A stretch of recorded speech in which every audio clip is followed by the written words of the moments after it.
14 अगस्त की शाम को जब जवाहरलाल नेहरू, इंदिरा गांधी और पद्मा नायडू के साथ अपने घर पर बैठे थे और आजादी के भाषण की तैयारी कर रहे थे, तभी उनके फोन की घंटी बजती है और फोन उठाते ही नेहरू जो खबर सुनते हैं उससे उनका चेहरा लाल पड़ जाता है, आंखों में आंसू आ जाते हैं और शरीर में सिहरन पैदा होने लगती है।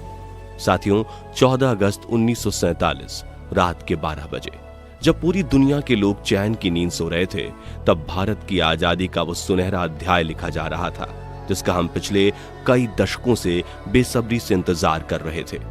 इसी पल के लिए देश के लाखों स्वतंत्रता सेनानियों ने अपनी जान कुर्बान कर दी थी। हर तरफ खुशी का माहौल था, लेकिन कुछ नेताओं और अंग्रेजों ने इस खुशी के मौके को देश के करोड़ों लोगों के लिए गम का मौका बना दिया था, क्योंकि इस दिन हमारे अखंड भारत का बंटवारा होने जा रहा था, जिससे राजनेता बनकर देश चलाने वाले नेताओं में तो खुशी की लहर फैली हुई थी, लेकिन देश की आवाम इस बंटवारे से कितना ज्यादा दर्द सहने वाली थी उसका किसी को अंदाजा भी नहीं था। अखंड भारत के हिंदुस्तान और पाकिस्तान के इस बंटवारे का दर्द वही लोग समझते हैं जिन्हें रातों रात अपना घर छोड़ना पड़ा था, जिन्होंने अपनों को खोया था, जिन्होंने अपने देश को खो दिया था और जो सड़क पर पड़े दर्द से तड़प रहे थे और अपनी जान की भीख मांग रहे थे, लेकिन सुनने वाला कोई नहीं था। इस बंटवारे के दर्द के शिकार हुए लोग आज भी जब 14 अगस्त का नाम सुनते हैं तो उनका शरीर डर के मारे कांपने लगता है। तो साथियों, आखिर क्या हुआ था 14 अगस्त 1947 की उस काली रात को, जिससे देश के करोड़ों लोगों ने आजादी की काफी बड़ी कीमत चुकाई थी? जानने के लिए आइए डालते हैं इतिहास के सबसे काले दिन पर एक नजर। दोस्तों, भारत में ब्रिटिश हुकूमत के खात्मे की कहानी साल 1947 की शुरुआत में ही लिखनी शुरू हो चुकी थी। ब्रिटेन में क्लेमेंट एटली की सरकार को ये उम्मीद थी कि भारत शांति के साथ आजाद होगा, लेकिन अफसोस ये उम्मीद टूट गई, क्योंकि उन ब्रिटिशर्स ने ही भारत की आवाम और नेताओं के बीच हिंदू और मुस्लिम कभी एक नहीं हो सकते ऐसी आग लगा दी थी।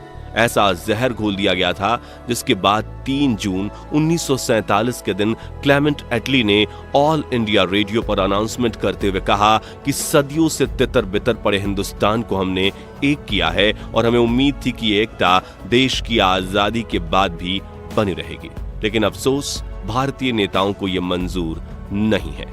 इसलिए हमारे पास देश का बंटवारा करने के अलावा कोई चारा नहीं है। इसलिए अब ब्रिटिश इंडिया का राजकाज 2 सरकारों के हवाले कर दिया जाएगा, जिसके तुरंत बाद पंडित जवाहरलाल नेहरू ने भी एक भाषण दिया था और कहा कि ब्रिटिश सरकार ने देश के कुछ हिस्से को भारत से अलग करने का प्रस्ताव देते हुए हिंदुस्तान को आजाद करने की बात रखी है और हमने उनकी ये बात मान ली है। हालांकि इस बात से हम खुश नहीं हैं, लेकिन हमें लगता है कि देश के भविष्य के लिए यह फैसला जरूरी है। दोस्तों, यहां गौर करने वाली बात यह है कि एक तरफ महात्मा गांधी ने जवाहरलाल नेहरू को प्राइम मिनिस्टर बनाने का वादा दिया था, वहीं दूसरी तरफ मुस्लिम लीग के चीफ मोहम्मद अली जिन्नाह ने आजादी से कई साल पहले ही यह जिद पकड़ ली थी कि हिंदुस्तान में रहने वाले मुस्लिमों को एक अलग मुल्क दिया जाए, और उनकी इसी जिद ने हिंदुस्तान के भाईचारे पर ऐसी चोट मारी थी जिसके निशान आज भी देखने को मिलते हैं। खैर, भारत को आजादी मिलने के हफ्ते की शुरुआत में ही हिंदू मुस्लिम की आग भड़कना शुरू हो चुकी थी, जिसका शिकार बन रही थी अखंड भारत की आवाम। 14 अगस्त की शाम को जब जवाहरलाल नेहरू, इंदिरा गांधी और पद्मा नायडू के साथ अपने घर पर बैठे थे और आजादी के भाषण की तैयारी कर रहे थे, तभी उनके फोन की घंटी बजती है और फोन उठाते ही नेहरू जो खबर सुनते हैं उससे उनका चेहरा लाल पड़ जाता है, आंख में आंसू आ जाते हैं और शरीर में सिहरन पैदा होने लगती है, क्योंकि लाहौर के एक नए प्रशासन ने हिंदू और सिखों के इलाकों के पानी की सप्लाई काट दी थी, जिससे लोग प्यास से तड़प रहे थे और जो पानी के लिए अपने घर से बाहर निकल रहा था उसे उसी वक्त मार दिया जा रहा था। और यहां से शुरू होने वाले दंगे देखते ही देखते पूरे भारत में फैल रहे थे। लोग मरने मारने के लिए उतावले हो रहे थे। तभी नेहरू फोन रखकर इंदिरा से कहते हैं कि आखिर मैं अपने 15 अगस्त के भाषण में ये कैसे कह सकता हूं कि मैं खुश हूं, जबकि मेरा लाहौर जल रहा है। तो इंदिरा उन्हें कहती हैं कि फिलहाल आप अपने आज रात के भाषण पर ध्यान दीजिए, क्योंकि ऐसे मौके पर देश के करोड़ों लोग उनके प्राइम मिनिस्टर की आवाज सुनने के लिए तरस रहे थे।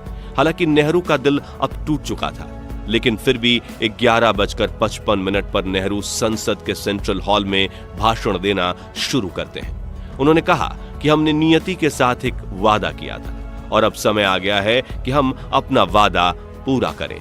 शायद पूरा नहीं, लेकिन जहां तक हो सके वहां तक। आगे नेहरू ने कहा कि हम प्रायः जो प्रतिज्ञा, जो संकल्प अब तक करते आए हैं, उसे निभाने के लिए हमें बहुत कुछ करना होगा। आज रात 12 बजे जब पूरी दुनिया सो रही होगी, तब भारत जीवन और स्वतंत्रता की नई और उजली चमकती सुबह के साथ उठेगा। ट्रस्ट विद डेस्टिनी नाम के नेहरू के इस भाषण को सुनकर लोग खुशी से झूम रहे थे। सड़कों पर इकट्ठा हुए लोग महात्मा गांधी जी के नाम के नारे लगा रहे थे और पूरे 12 बजे शंखनाद के साथ देश की आजादी का आरंभ हुआ था।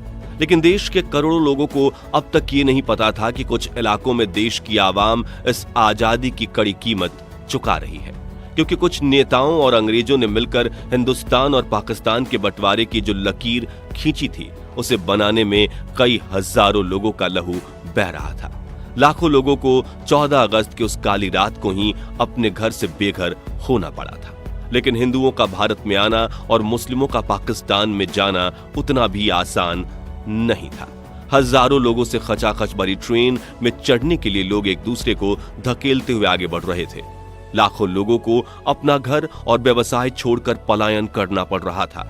कुछ समय पहले जो लोग एक दूसरे का हाथ थामकर अंग्रेजों के सामने आजादी की लड़ाई लड़ रहे थे, वही लोग आज एक दूसरे के खून के प्यासे बने फिर रहे थे। भारत के इतिहास की इस सबसे काली रात में लगातार बारिश हो रही थी। कई इलाकों से बिजली जा चुकी थी। बदले की आग में प्यासे फिर रहे लोगों के हाथों में हथियार थे। वे बेधड़क होकर कत्ल किए जा रहे थे। पार्टीशन की इस कत्लेआम वाली लड़ाई की शुरुआत हुई थी अगस्त महीने की शुरुआत में, जब सिखों की टोली ने मिलकर 60 मुसलमानों और मुसलमानों की टोली ने मिलकर 74 सिखों का सरेआम कत्ल कर दिया था। यानी आग दोनों तरफ से लग चुकी थी और अगस्त के पहले हफ्ते में ही अमृतसर की जमीन बेगुनाहों के खून से लथपथ हो चुकी थी। पार्टीशन के इस जंग में अपने अपनों की ही जान ले रहे थे। लेकिन ये तो बस शुरुआत थी, क्योंकि आगे जो होने वाला था वो इतना खौफनाक था कि सुनकर आपके पैरों तले की जमीन खिसक जाएगी। तो दिल्ली से पाकिस्तान के लाहौर जाने वाली एक ट्रेन शुरू की जाती है, जिसमें पाकिस्तान जाने वाले सरकारी अफसर मौजूद थे। लेकिन जैसे ही ये ट्रेन पटियाला पहुंचती है तो इस पर हमला हो जाता है, जिसमें एक महिला और एक बच्चे की जान चली जाती है। और ये किसी ट्रेन पर होने वाला सबसे पहला हमला था। फिर जब ये ट्रेन लाहौर पहुंचती है और ये खबर चारों तरफ फैलती है, तो वहां के मुस्लिम बदला लेना शुरू करते हैं। सबसे पहले तो पाकिस्तान से अमृतसर आने वाली ट्रेन में मौजूद 43 हिंदुओं को स्टेशन पर ही मार दिया जाता है। और फिर 13 अगस्त के दिन जब पाकिस्तान से अमृतसर के लिए ट्रेन रवाना होती है, तो वो ट्रेन अमृतसर तो पहुंचती है, लेकिन उसमें मौजूद कोई भी इंसान जिंदा नहीं था। हर डब्बे में थी तो बस हिंदू और मुस्लिमों की लाशें। जिसके बाद ट्रेन पर हमलों का सिलसिला शुरू हो जाता है और हर रोज अमृतसर और लाहौर के बीच आने जाने वाली ट्रेनों में लाशों के ढेर मिलते रहते हैं।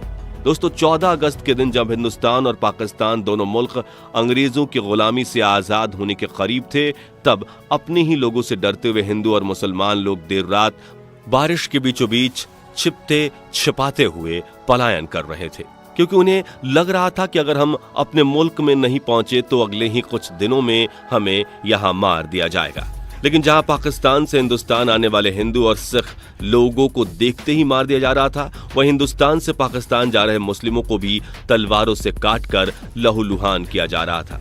इसी वजह से हर तरफ भगदड़ मच चुकी थी और इस काली रात में हजारों लोगों ने अपनी जान गंवाई।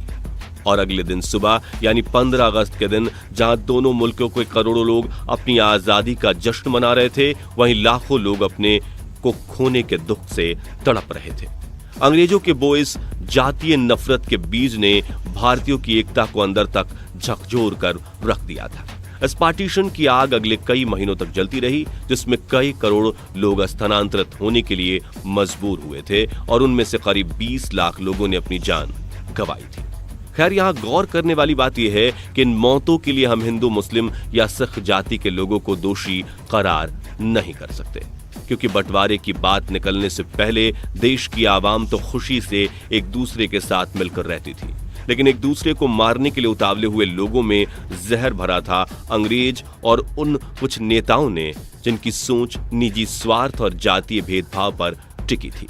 लेकिन इससे भी ज्यादा अफसोस की बात यह है कि ब्रिटिशर्स ने हम भारतीयों के साथ इतने घिनौने जुर्म किए जिन्हें याद करके हमारी आंखें नम हो जाती है, लेकिन फिर भी उन्हें बारातियों की तरह विदा किया गया। जी हां, 27 अगस्त 1948 के दिन जब ब्रिटिशर्स की आखिरी टोली हमारा देश छोड़कर जा रही थी तो उन्हें बैंड बाजे के साथ विदा किया गया।